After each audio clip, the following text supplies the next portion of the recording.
Hello, Stockaholics. So today we'll be talking about Gamestop. What is going on with Gamestop? Why was it $20 3 weeks ago and now it's hitting $300 something? In this video, I'm going to explain the timeline of events leading up to the price hike of GameStop, as well as what other opportunities might arise after GameStop.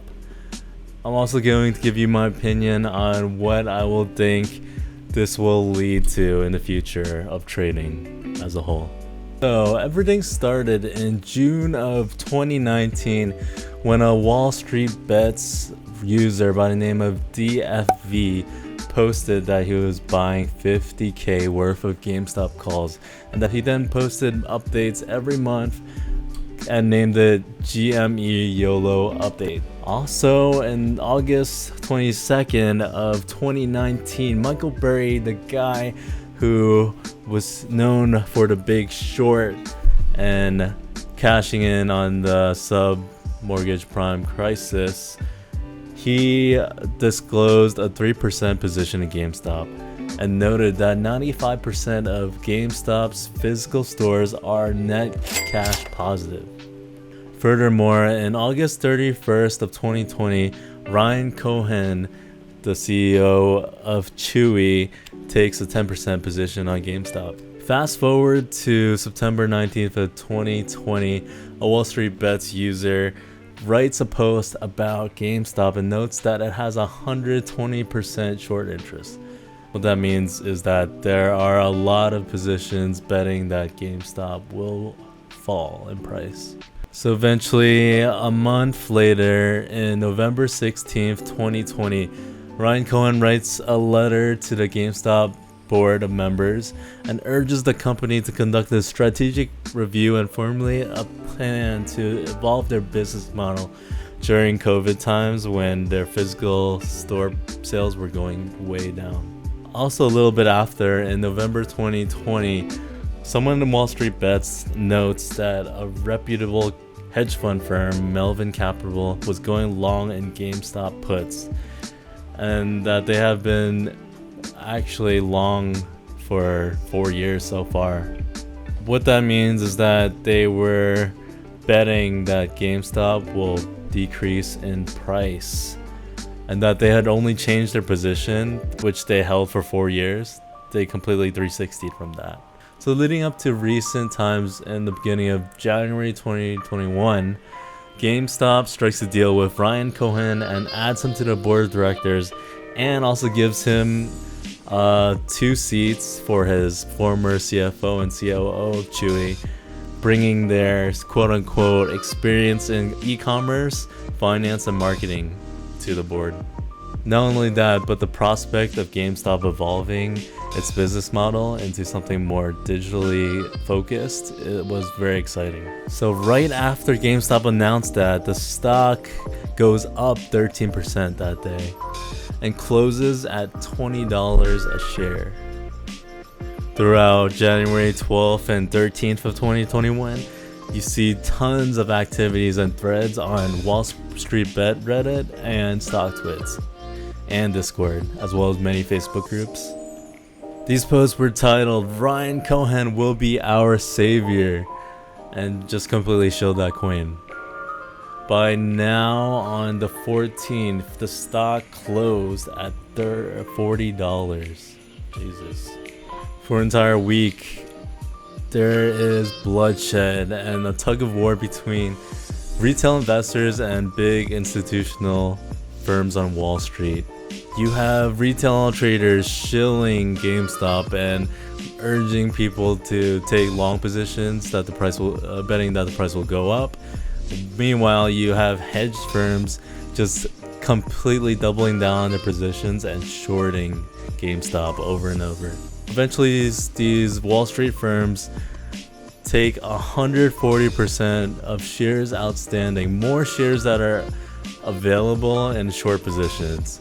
All in all, in these 7 trading days between January 12th and January 19th, there were over $100 billion of GameStop in trading volume. So the pivotal moment came on January 19th of 2021 when Citron Research listed 5 reasons why they were short on Gamestock. For those of you who don't know, Citron Research is a 17-year run newsletter on stocks that were fraudulent or overvalued. So basically it was their job to just identify companies that they thought were not going to do well. Eventually, it was known on January 25th that $3 billion was lent to Melvin Capital, the hedge fund firm that bet against GameStop's price from going up. They lost $3 billion shorting the stock. So it's important to note that $2 billion came from Citadel and $750 million from Ryan Cohen. So this kept going on and on. All the original hedge funds start running over their collateral limits and trying to either buy more shares of GameStop or buy more shorts of GameStop.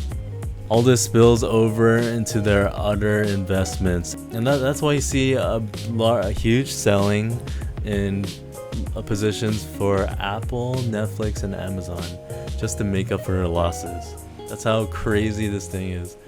And then we reached 4 days ago, January 28th. That was the time when GameStop went from $100 something to a peak of $510 pretty much. The day after, brokers like Robinhood, Interactive Brokers, E-Trade, and Webull placed restrictions on many securities like GameStop, AMC, and many others. There must have been 10 or 12 instances when Robinhood halted any buying of GameStop. As a result of this, many lawsuits were filed. But this is where things get really interesting. To really understand what's going on, you have to know how Robinhood makes its money. So because Robinhood doesn't collect fees from trades, they make money from what is called a payment order flow. So basically, payment order flow is where Robinhood sends their users' trades to large firms before they're executed. And these large firms are usually high-frequency trading hedge funds who basically make money by being able to see what retail investors are going to do before they actually do it.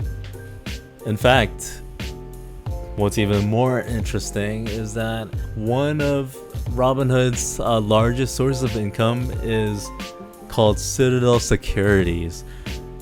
Just to put into perspective how much Robinhood makes from payment order flows, Robinhood made $180 million in the second quarter of 2020 just from payment order flows. So you're probably asking, what does this mean? Why did I mention this? Well, it turns out that Citadel Securities, the very income source of Robinhood, they lent $2 billion in bailout money to Melvin Capital. Logically, it's in Robinhood's best interest to keep the price of GameStop low.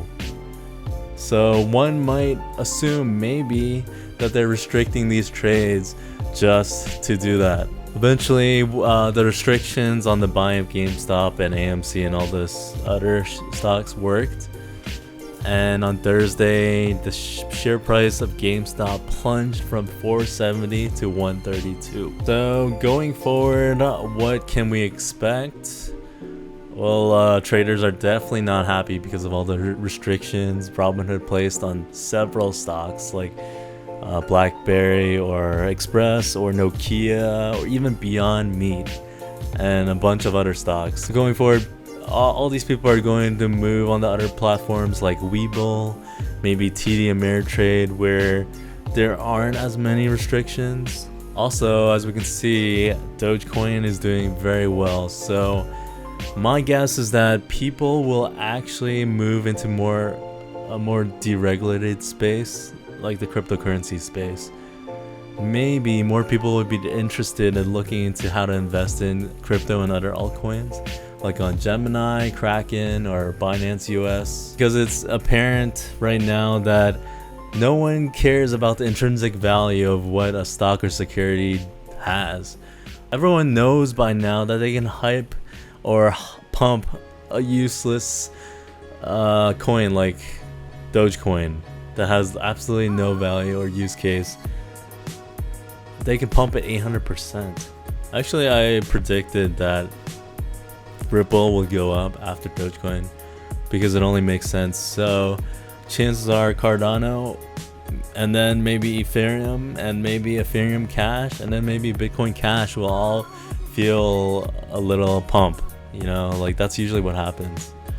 If more and more people decide to move into the crypto space, we might see what happened in 27 happen again now. New altcoins with initial coin offerings, which is basically like an IPO for crypto, just like 10xing in like a matter of a month. Basically new coins listed on big exchanges were getting pumped, and then people were promised this white paper. They were promised that this coin will develop this thing, and then in a few years it'll be used for this, but it never happened. So basically, even without this white paper, even if there's no the initial coin offering, people might just pump coins for the hell of it. And since crypto is still kind of a not so regulated space, that might, you know, that might add more fuel to the fire. There wouldn't be restrictions placed on your buy orders. Well, if you enjoyed this video, please give me a thumbs up and maybe write a comment on how I can improve, what you want me to talk about or look into. And yeah, Stockaholics out.